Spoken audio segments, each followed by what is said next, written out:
You're giving yourself a golf lesson. What I would do first off is get your camera set up in the right place. So if I'm hitting a shot that direction, we want to make sure the camera is in line with our target line, basically straight back from our hands.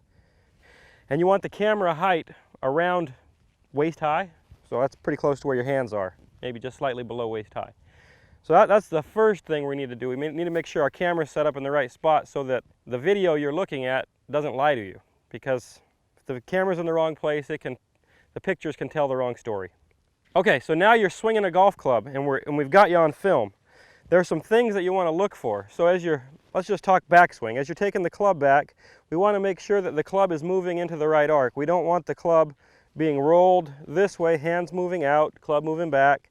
And we really don't want the club going this way too much. You know, I prefer to see that over this. So there's a lot of good players who make it go that way, but it can get it in the wrong spots. So you look for that. We want to see the club is fairly square to our body. I don't really like to see the club rotating this much, because what that tends to lead to is at the top of your swing, it's going to get the face too open.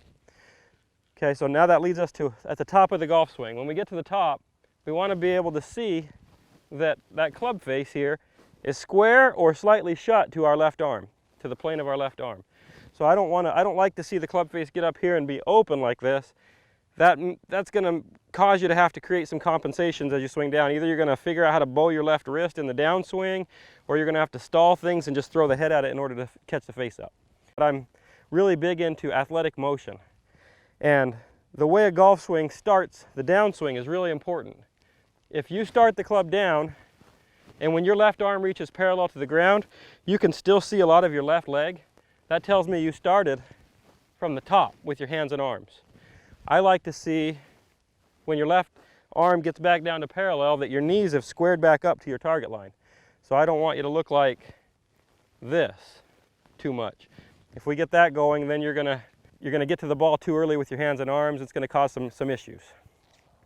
Now, as we get a little farther down into the downswing, when the club reaches parallel to the ground, or out here even with my right hip, ideally what I like to see is I like to see the club face relatively close to square to my spine again, because that leads to a release that I don't have to have any rotation of my forearms to square the face at that point.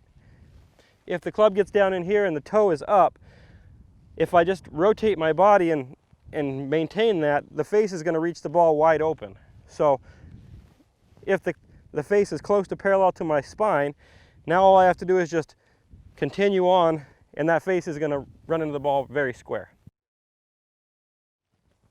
Okay, now we'll talk about what happens as we reach impact.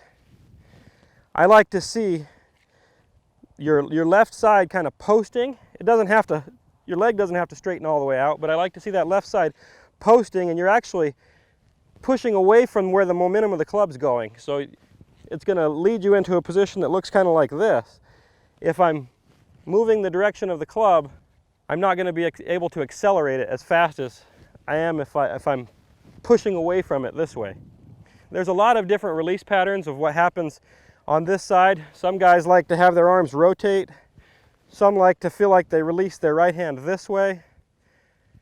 My feeling is it doesn't matter that much what happens once we get over into here. If it's more comfortable for you to release it and let it roll, which is what mine do, that's fine. If you like to release it more this way, that's fine also, as long as when in the hitting area here, there's not a lot of rotation.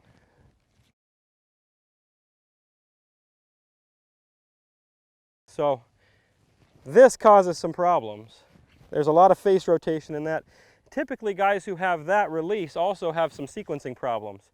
If you look at guys like Phil Mickelson, as he swings the club down, the shaft gets really steep. So in order for him to catch the face up, he's got to really fire his hands at it, and that's the reason that he has that release. But it makes for inconsistency, especially with the longer golf clubs.